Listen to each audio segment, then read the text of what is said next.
في قلب صحراء مصر، حيث تدفن الرياح أسرار آلاف السنين، كان هناك لغز ينتظر من يكشفه. لغز دفن مع شاب لم يبلغ 20 من عمره، وظل صامتا تحت الرمال ل3000 عام. لكن في عام 1922 اخترق الضوء الظلام واهتز التاريخ. إنها قصة اكتشاف مقبرة الفرعون الصغير توت عنخ آمون.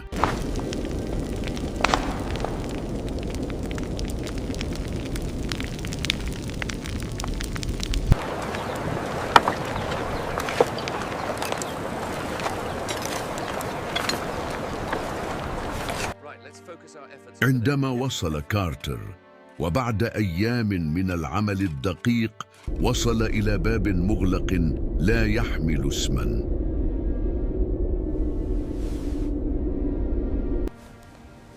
ثم باب ثان عليه ختم مكسور، ثم آخر لا يزال سليما.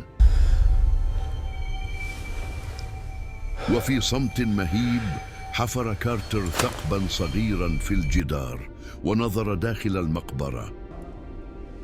Do you see anything? سأله اللورد: هل ترى شيئا؟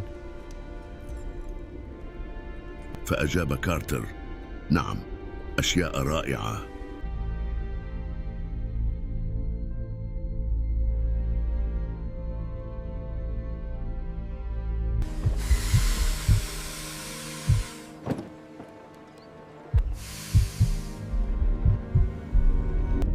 في خريف عام 1922، وبينما كانت أوروبا تلملم جراحها بعد الحرب العظمى،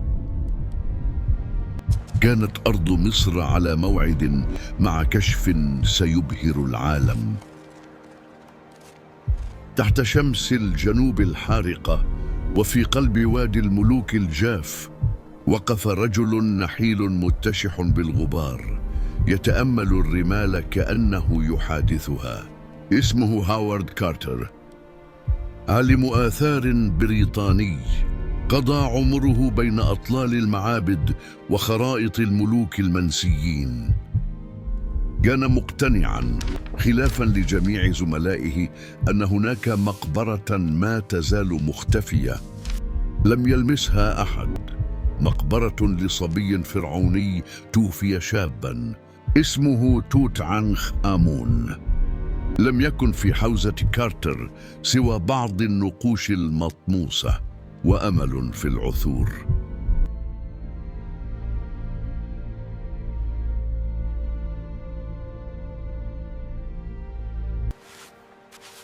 سنوات من الحفر، من الأمل المعلق بين الصخور، ومن خيبات لا تحصى، حتى بات بعضهم يسخر من فكرة الكنز المفقود. ولكن اللورد كارنارفون، الأرستقراطية البريطانية الهادئة، واصل تمويل الحملة مدفوعا بشغف لا يقل عن شغف كارتر. وفقا لروايات محلية تناقلها أهالي الأقصر، فإن أول من لمح بوادر الاكتشاف كان صبيا مصريا يدعى حسين عبد الرسول. يقال إنه كان يوزع الماء على العمال في صباح 4 من نوفمبر عام 1922.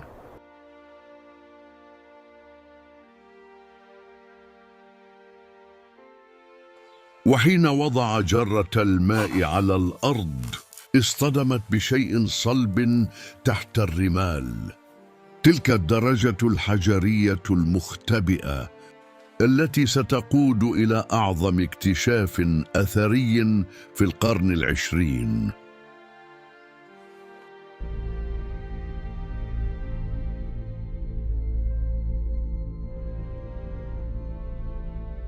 صمت الصبي لحظة، ثم اتسعت عيناه واندفع يجري صارخا عبر الرمال. لقد عثرت على سلالم.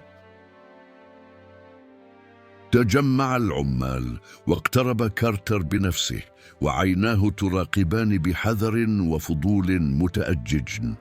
ببطء وبأدوات دقيقة بدأوا بإزاحة الرمال. ظهر الدرج، درجة فثانية فثالثة. كانت بداية السلم المؤدي إلى المجهول، إلى سر ظل مخفيا تحت الرمال لآلاف السنين. كارتر الذي أمضى سنوات بين الأمل وخيبة الرجاء لم يقل شيئا، فقط نظر إلى الدرجات بحذر وأدرك أنها البداية الحقيقية.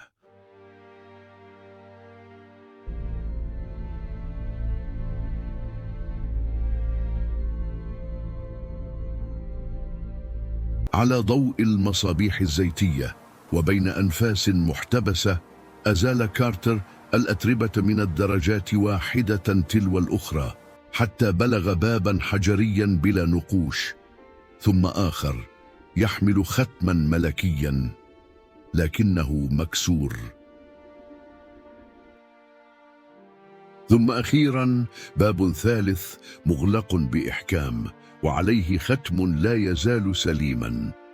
قام كارتر بصنع ثقب صغير في الجدار. أدخل المصباح ببطء ومال برأسه ليطل. صمت الجميع وانتظر اللورد كارنارفون، ثم سأل بصوت خافت مرتجف: هل ترى شيئا؟ فرد كارتر وصوته يكاد لا يسمع: نعم، أشياء رائعة.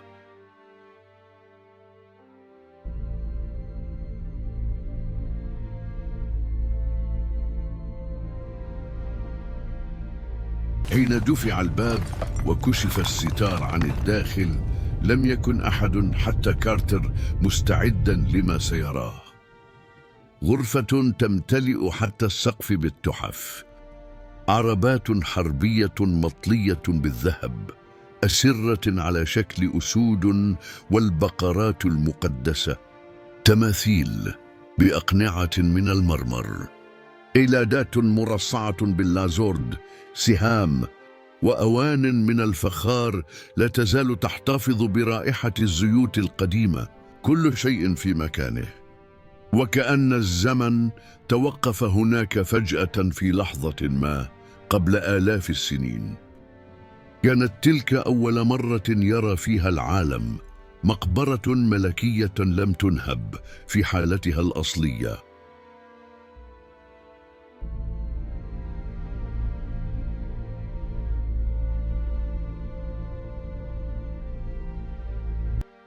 على وقع أنفاس متوترة، ومع كل طبقة تزال من الرمال تزايد الترقب.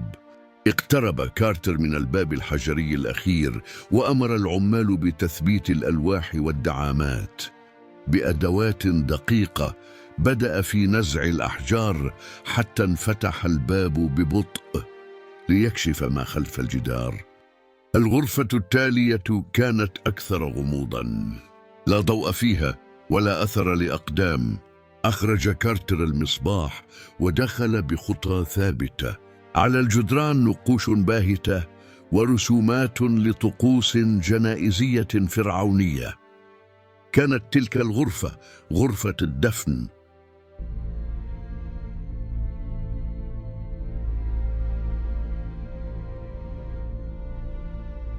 وفي عمق المقبرة خلف الغرفة الأولى وجد كارتر باب صغير يقود إلى غرفة الدفن. تحت كتل حجرية ضخمة رفع الفريق التوابيت واحدا تلو الآخر. الأول من الخشب المذهب، الثاني مكسو بالزجاج الملون، وأما الثالث فمن الذهب الخالص. فتح كارتر التابوت الأخير، وداخل الكفن الكتاني تجلى أعظم مشهد في علم المصريات. قناع ذهبي، وجه لا يشيخ، عيناه من الكحل والحجر الكريم، وابتسامة هادئة كأنها تحاور الموت نفسه. ذلك كان وجه الفرعون الصغير توت عنخ آمون، قناع لا يشبه غيره، تحدق فيه فيحدثك عن حضارة ما زالت حية.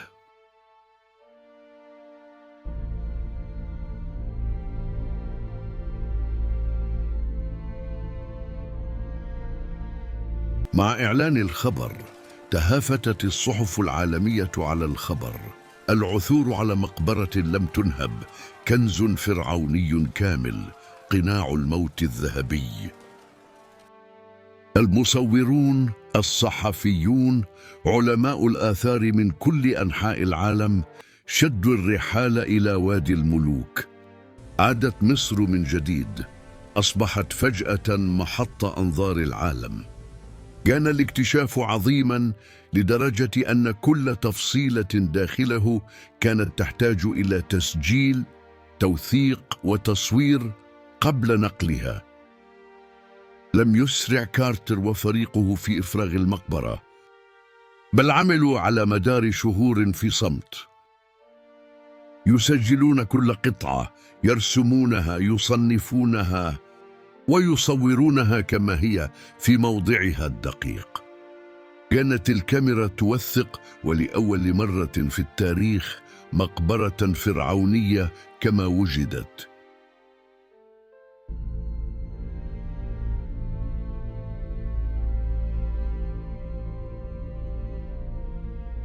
لكن مع شهرة الاكتشاف بدأت الصحف تتناقل شيئا آخر غامضا. بعد أسابيع قليلة من فتح المقبرة مرض اللورد كارنرفون فجأة، حمى غامضة لا تفسير لها أدت إلى وفاته. ثم توالت الحوادث. بعض أفراد الفريق تعرضوا لحوادث غريبة، وفي كل مرة كانت عناوين الصحف تصرخ: لعنة الفراعنة تضرب من جديد. كارتر نفسه لم يؤمن باللعنة، لكنه لم يستطع إنكار المصادفات. الناس انقسموا بين من يرى أن ما حدث مجرد صدفة، وآخرون أقسموا أن فتح المقبرة أيقظ شيئا كان نائما منذ آلاف السنين.